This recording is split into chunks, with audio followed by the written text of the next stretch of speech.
Hey team, we're starting chapter 14, Psychological Disorders today.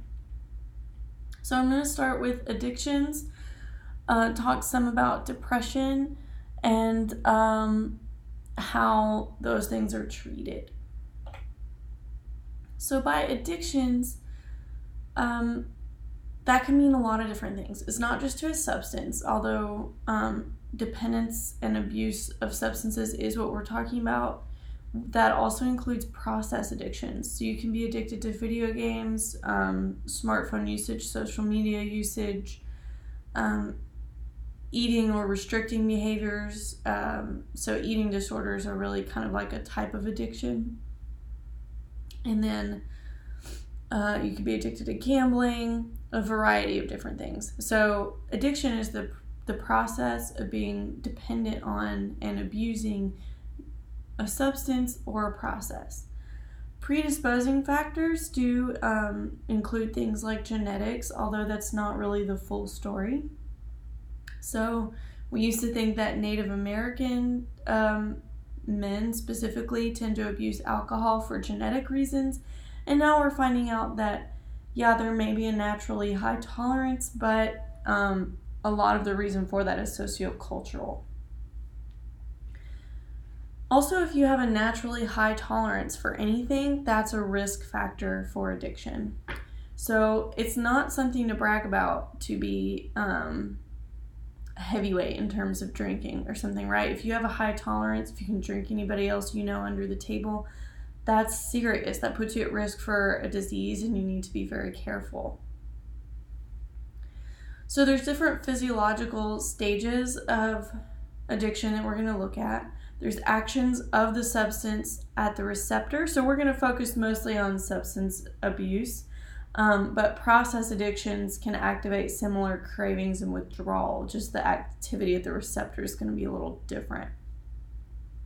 So we have receptor activity, we have cravings, and we have withdrawal. When it comes to receptors, we have two different types of ways of classifying a drug. So drugs act at a receptor and either mimic or block the effects of the endogenous chemicals, meaning the neurotransmitters that are made in your brain. So an agonist for a particular neurotransmitter either mimics or kind of increases the activity of that neurotransmitter. An antagonist blocks the activity of that neurotransmitter. Dopamine is the one that's been most commonly implicated in addictions. So if we're talking about a dopamine agonist binds at a dopamine receptor, and the receptor acts as if that thing is dopamine. Other dopamine agonists can do things like increase the release of dopamine, but either way, we're getting more activity at dopamine receptors. And the cells that are normally stimulated by dopamine or that read dopamine and those receptors are increasing in their activity. With an antagonist, we have a molecule that blocks but does not activate the receptor. So a dopamine antagonist blocks dopamine from being able to bind to these receptors, and it also inhibits activity at these synapses. There are two features of agonists or antagonists that can classify them a little bit further. So we have what we call affinity, which means whether it's an agonist or an antagonist, how strongly or how well does it fit into the receptor. So that's affinity. That word in other contexts means to have kind of a kinship or relationship with. So, and it is also related to the word affiliative. So when you're affiliating with people, you are kind of with them in fellowship and friendship or family. So that's what we mean by the affinity here. These molecules are drawn to and fit into those receptors well. We have one other aspect too, which is called efficacy. So that means once that molecule is actually inside that receptor and is bound to it, how well does it work? So it may fit in here and be a mild agonist, but not activate this cell as often as dopamine actually would. Or it could have a very strong affinity and activate this cell even more than the endogenous chemical, remember the one that your brain makes, can actually do. So dopamine, again, is the one that's most studied. So we but we have found in mouse studies that in mice that are addicted to substances, they have more dopamine activity, and more dopamine activity specifically in the nucleus accumbens. However, if we test this and if we block dopamine with antagonists, it does not reduce the reward properties of some substances like opiates, for example. So dopamine's role across all addictions as being the main chemical to focus on may be actually overstated.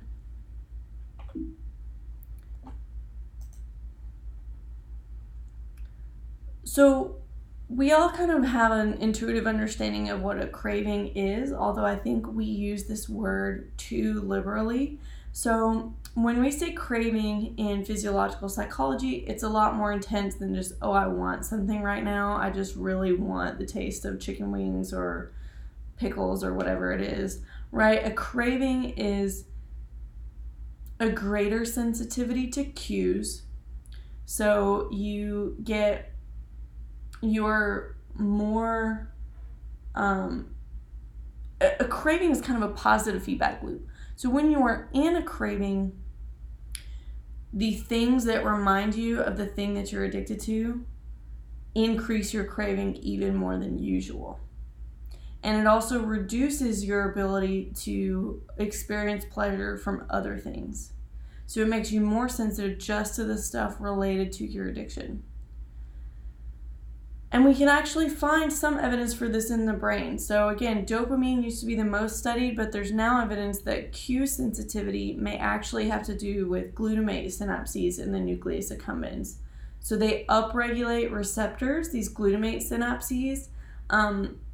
Remember, like in that long-term potentiation process, they're creating more AMPA receptors. So they're now more sensitive to messages from their nearby cells. And those nearby cells are sending messages about the thing that you're addicted to. So this process generalizes well. So like the receptor action doesn't generalize well if we're talking about process addictions, but this craving piece does. So if you have a craving to a specific behavior, like purging in the case of bulimia nervosa, anything that reminds you of that is probably going to be sensitizing glutamate synapses in your nucleus accumbens. So dopamine used to be the superstar center stage when it comes to addiction research, and now glutamate is receiving more attention because of its role in cravings. Because imagine if we could make everything but your addictive substance once again give you that same amount of pleasure, or for you to be sensitive to those cues and not as sensitive to the cues that you're addicted to. If we understand how this process with glutamate works, maybe we can begin to treat it. There's a few other terms that it would be good to clear up here. So tolerance is the situation in which the more, again, it's a positive feedback loop. The more you increase your dose, the more of a dose you need to get the same effect. So you're going to keep taking more and more and more. And this is why having a naturally high tolerance puts you at a greater risk of addictions than other people. So tolerance is largely conditioned to context as well. Your tolerance is not the same in every physical situation that you're in. So when tolerance is actually like a process of homeostasis. So what happens is when you use a drug or do the process that you're addicted to, your body does not want this flood of extra stuff that puts you off balance. Remember, chapter 9 was all about internal regulation. Your body wants to do an equal and opposite response to balance you back out into homeostasis.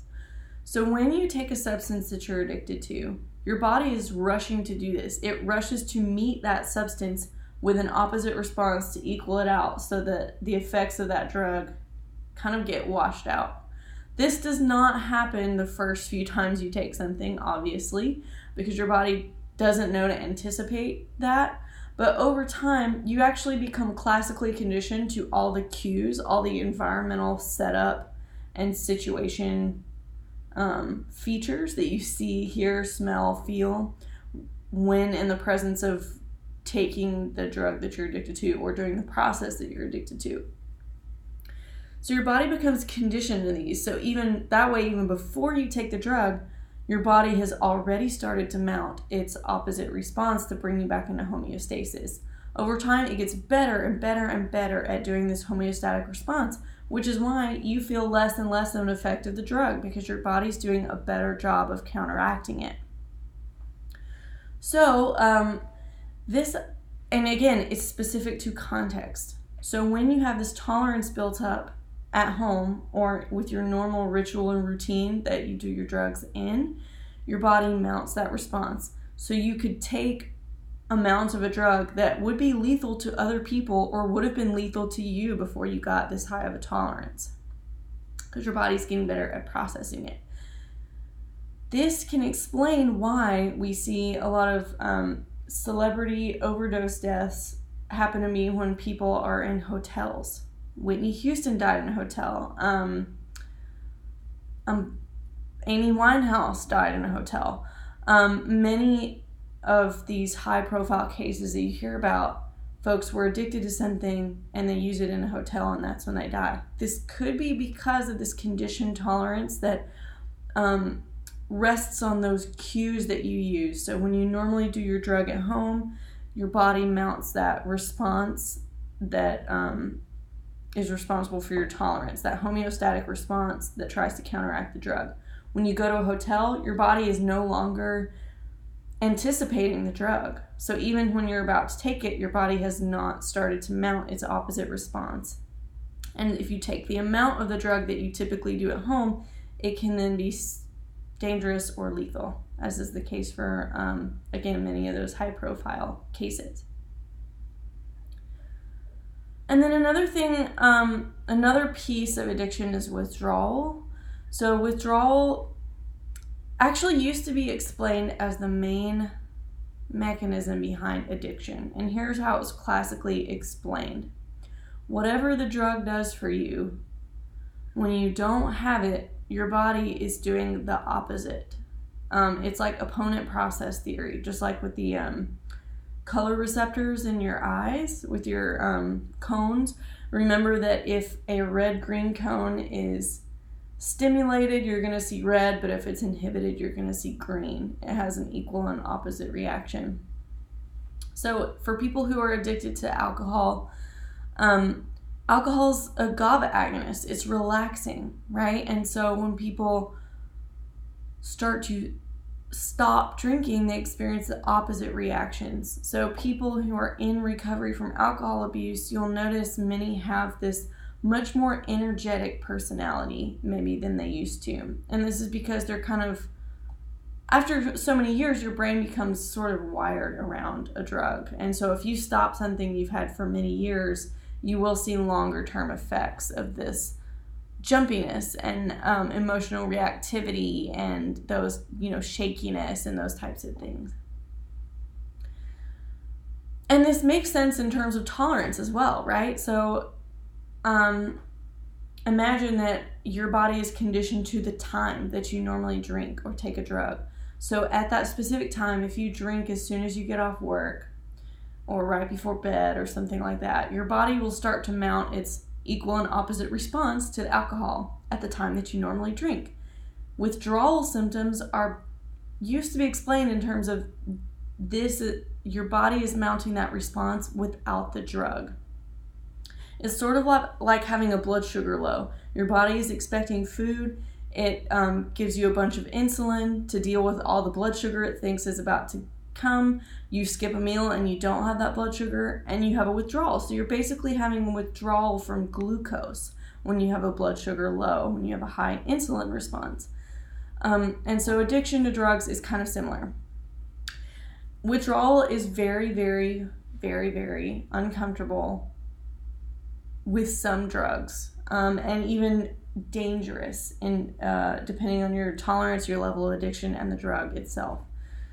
And because of that, because withdrawal is so unpleasant, we used to understand withdrawal as being the main driver of addiction. You're addicted because you want to avoid withdrawal, so you're going to keep taking whatever it is.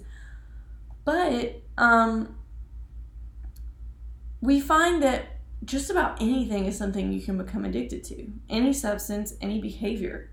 And they don't all produce similar withdrawal symptoms. Some drugs have few to no withdrawal symptoms.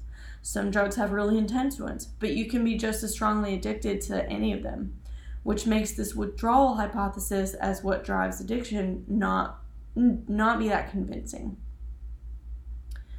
So instead, maybe people are using the drug to cope with withdrawal symptoms. So if you have withdrawal and you take a drug during the withdrawal, that's a very powerful learning experience. You're going to remember how good that made you feel. So it's not just that a drug makes you feel good when you were neutral or that it helps you avoid feeling bad. It's kind of that it helps you feel better during a really, really bad time. And maybe that's when withdrawal is the most dangerous, when you use a drug during it strengthens your addiction. Imagine this in terms of if you've been through a really difficult time emotionally, you're grieving or you've been through some trauma, you're at a low point, rock bottom low point in your life. And someone is kind to you during this time. So someone hugs you and tells you that they're sorry when you lost a loved one, or somebody listens to you and validates you when you've been through a trauma and you need to process it with someone. Whatever the case may be, those people who said or did the right thing at just that right time when you were at your lowest point, those memories are going to stick with you like nothing else. And so that's basically the attachment that people can get to a drug when they use it during withdrawal. They're at a low point, rock bottom, lowest point, and this drug is like there for them with relief from that at just the right time. Interestingly, we also find that rats, rodent studies and also studies of humans, people with enriched environments, are not as likely to become addicted. So if it was just the pure physiology of withdrawal symptoms, we wouldn't see that difference in, socioeconomic status or enrichment of environment that helps predict your addiction. So the enrichment hypothesis is basically that if you have other rewarding things to do, drugs are not going to be as attractive, or even when you use them, you're not going to become addicted as easily. And this, again, explains why we see high rates of alcoholism in some communities, like in Native American reservations in the United States, because Native American people live in such terrible conditions, medically, psychologically, kind of sociologically. They're in poverty, and they also have been so degraded for so long. And this explains maybe a lot of the drug use patterns that we see across ethnic groups and across the world. So I think we've fairly thoroughly covered the topic of addiction, and now we're going to zoom in on one more psychological disorder from your chapter and talk some about it. Depression. First of all, I want to make it clear that there are multiple depressive disorders, and they fall under the category of mood disorders. So we're used to just saying so-and-so has depression, so-and-so is depressed, I'm depressed, blah, blah, blah, without being specific about the disorders and what that means. Excuse me, I need to take a break for my throat and drink a little tea for a second.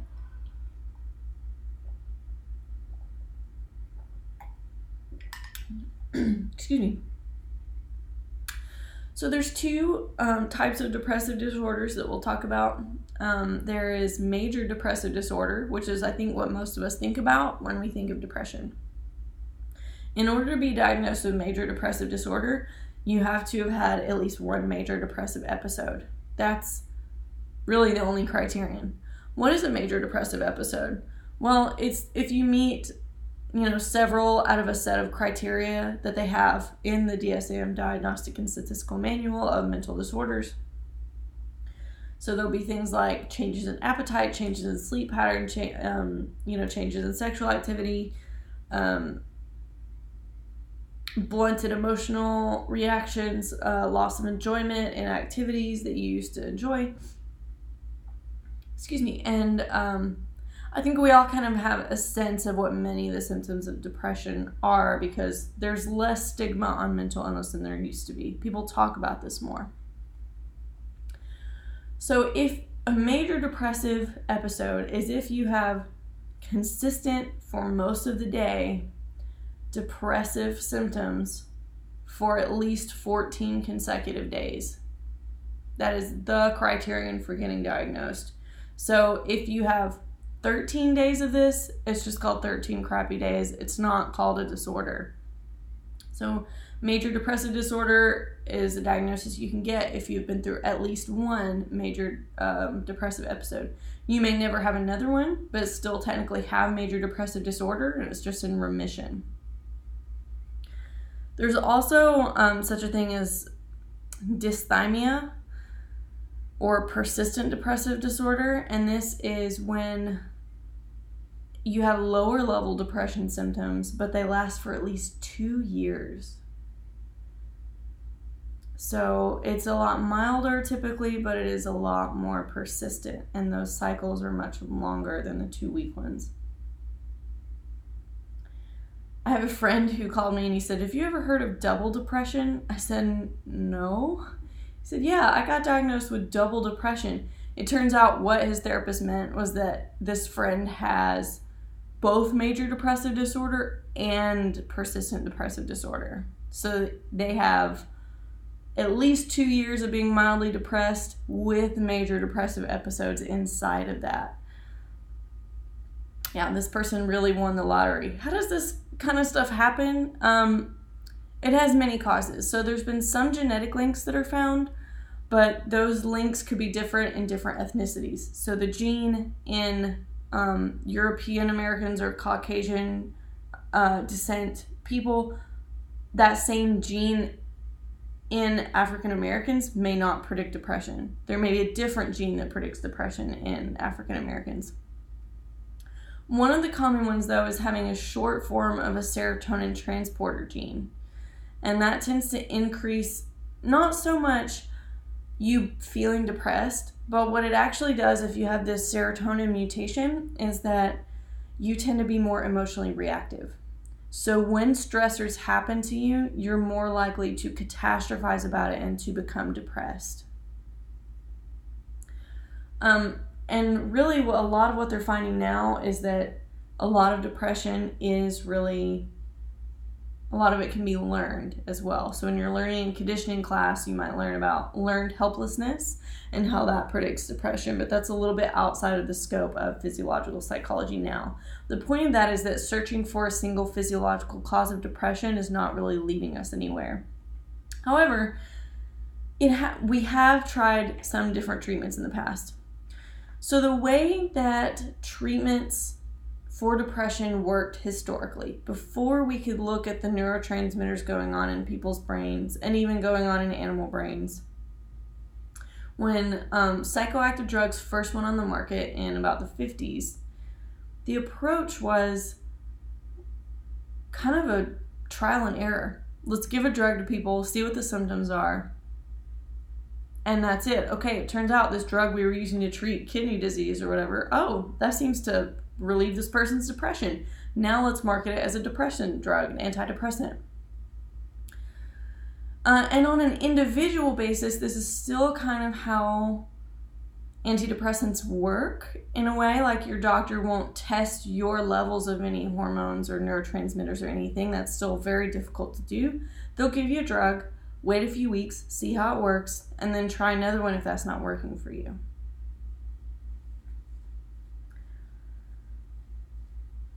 So antidepressants, there's several different types, and they do have different side effects. And here's a list of just some common brand names, some common side effects.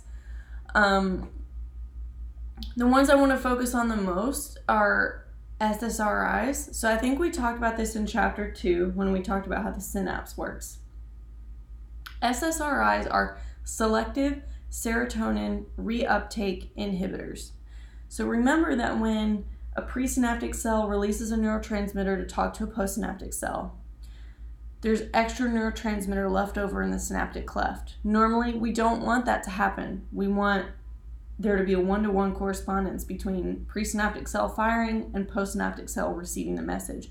We don't want that neurotransmitter still there, still giving false signals. So that's the normal background of how neurotransmitters work. So serotonin, specifically, the way it deals with the extra neurotransmitter is that it sucks it back up into the presynaptic cell that released it, and that's called reuptake. Again, this is one of those situations where a drug was developed maybe for some other purpose, or maybe for depression, but they didn't know how it worked. They tried it with people and they thought, okay, boosting their serotonin levels makes them happier. So if we block the ability of your cell to suck back up the serotonin it released, you have more serotonin hanging around to activate your postsynaptic cells. And serotonin is typically understood to be a happy hormone.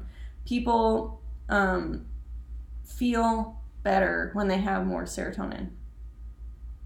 So that's the hypothesis behind depression. Then it was sort of reverse engineered. We found a drug to treat it, so then we figured out maybe how the disorder might be working. So for many years, psychologists assumed that people with depression don't have enough serotonin. So that's why we're giving them more serotonin with an SSRI.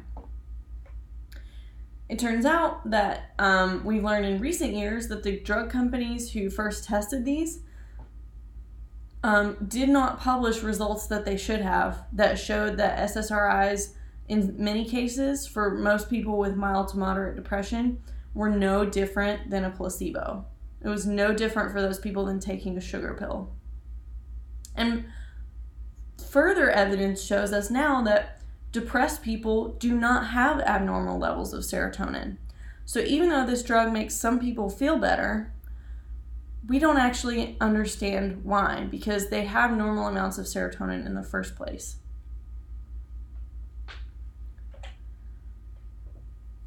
So here is an illustration of the serotonin issue. One other issue with drugs to treat with antidepressants is that they take several weeks to work.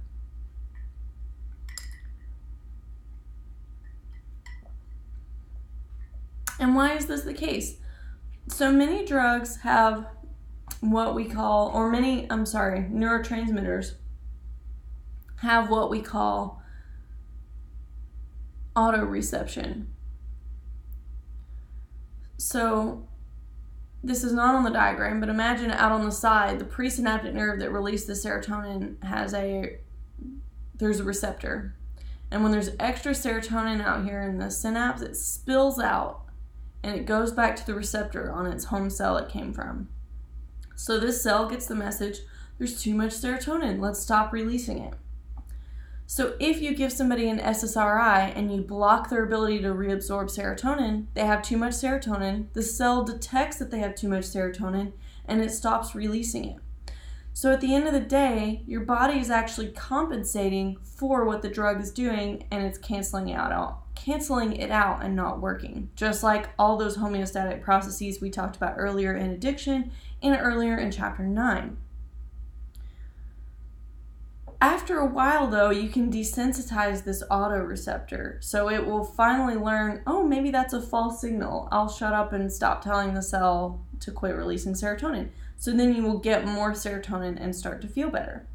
So this may explain some of why it takes a long time for these drugs to work. Again, do antidepressants actually work? They work the most for people who have the most severe depression. So on the x-axis here, we have their depression levels, and then on the y-axis, we have their improvement. So we can see as they go up, how much their symptoms have improved from their initial diagnosis. So all these people are taking, a drug or a placebo, and for the lowest levels of depression, it's not really doing anything. Even for moderate levels of depression, it's not doing anything. It's not any different than placebo. Only when we get to severe levels of depression is it any different from placebo. 1 in 10 people are taking antidepressants. I think based on this data, there's a pretty good chance many of them are taking a placebo. Now, I am not anti-drug and I'm not antidepressant, but I am in favor of being informed about the options to know whether you fall in the severity range, to know whether you would need this drug. Part of the gap here and why people are getting prescribed antidepressants is because, so for these people in the mild to moderate range, therapy might work for them. Well, what if they don't have access to therapy, or they are hesitant about going to therapy because of a stigma? Going to a general practitioner is a lot easier, and that general practitioner may not be talking to a therapist at all about what your symptom severity is. They can ask you a few checklist questions about whether you're depressed and then prescribe you a drug. So, a movement in psychological treatment that I really favor, that I would love to see more of, is integrative care. And what this means is that there will be a clinic with many different offices in it, so that your psychologist or your counselor will be just down the hall from your general practitioner, and they can talk to each other about what you need. So that way, you're not just getting a general practitioner who doesn't have a lot of psychology training. You're not just getting a psychologist or counselor who doesn't have a lot of medication training. You're getting both of them who can work together. And maybe not even just both. Maybe you need other specialists. What if you have chronic pain you need to manage? You got a pain specialist in this same building or same hospital. And I think that future of individualized medicine and integrative care is what's going to move us away from prescribing sugar pills for people. What other kind of stuff works for depression? Cognitive behavior therapy definitely is one of the most tried and true methods in psychology. It helps address your maladaptive thoughts, because when you're depressed, your thoughts are all about how much you suck and how much the universe hates you, and how terrible you are and how you're never going to feel any better, blah, blah, blah. So therapists can help you with the C of this CBT, cognitions, and help you change these thoughts into more helpful ones and ones that are more accurate to reality. So you can learn how to train and replace your thoughts. You can also learn the B, which is behavior. You can learn how to change your behaviors. When people are depressed, they don't enjoy the activities they used to do, so they stop doing things. Do you think that's going to make you feel any better if you withdraw from everyone you know and stay in bed all day and stop going out and doing anything? It doesn't. One of the things they can help you do is better health behaviors. That's not the whole story, but if you're taking better care of yourself and actually going out and doing things, that's part of the way that your brain can start to build more pathways related to positive emotion, because for so long you've only been practicing the negative ones. And then cognitive behavior therapy also focuses on your feelings. So when you say this thought to yourself, how does it make you feel? When you do this behavior, how does it make you feel? And when you learn the connection between your thoughts and behaviors and your emotions, you can learn to do things that help you feel better. You can kind of learn that everyone's not out to get you and that the universe doesn't hate you. It's kind of not really about you that much, and that's okay. And then also mindfulness-based cognitive behavior therapy is a new approach. The new approach that's being added is to feel and accept your feelings, start to understand them, and understand that your emotions have a purpose. They're there to communicate something with you, and they're not going to last forever. So when you're depressed, you feel like it will last forever. You can't see the light at the end of the tunnel. But in mindfulness, you can learn that everything is impermanent. Nothing lasts forever, including all those negative feelings. They will be over at some point. some medications do work. Again, I am not antidepressant, so I want to make that clear. But again, we've talked about how things like medication can take too long to work. It can take 6 to 8 weeks for those receptors to kind of get trained to the fact that you are going to keep getting more serotonin, or whatever the case may be. Therapy takes a long time. You're not going to learn overnight just because someone tells you, oh, take this thought and flip it around into a positive. Therapists encourage you to find those answers for yourself. And so that takes a long time. It's a slow learning process, and you have to practice skills. Because of that, it has some long-lasting benefits. But when people are suicidal, we don't always have time for long-lasting benefits. We need immediate ones, and then we can also get you into therapy. So things like electroconvulsive therapy, although they have a controversial history of being used on people without their consent, they're used now appropriately with informed consent to help quickly reduce symptoms. Transcranial magnetic stimulation does something similar. We kind of think that maybe some areas in the brain are, electrically speaking, underactive when you're depressed, so that maybe we can stimulate them and give them kind of a jump start. So that's what this almost like forced seizure of electroconvulsive therapy does. And also, in a little less of a icky, violent looking way, what transcranial magnetic stimulation does by waving that magnetic wand over your head, like we talked about in chapter 3. One new method for also severe cases that aren't treatable any other way is deep brain stimulation. So again, it's the same idea that maybe something is underactive, and if we can implant an electrode that consistently jumpstarts the areas in your brain that are underactive, then you don't need to come back in once every month or once every 2 weeks for TMS or ECT. What other kind of stuff works? There have been a lot of studies about vitamins and supplements. Those, I would say, generally, again, the people who are depressed don't tend to have deficiencies in these. So it's not clear why taking the vitamins would work.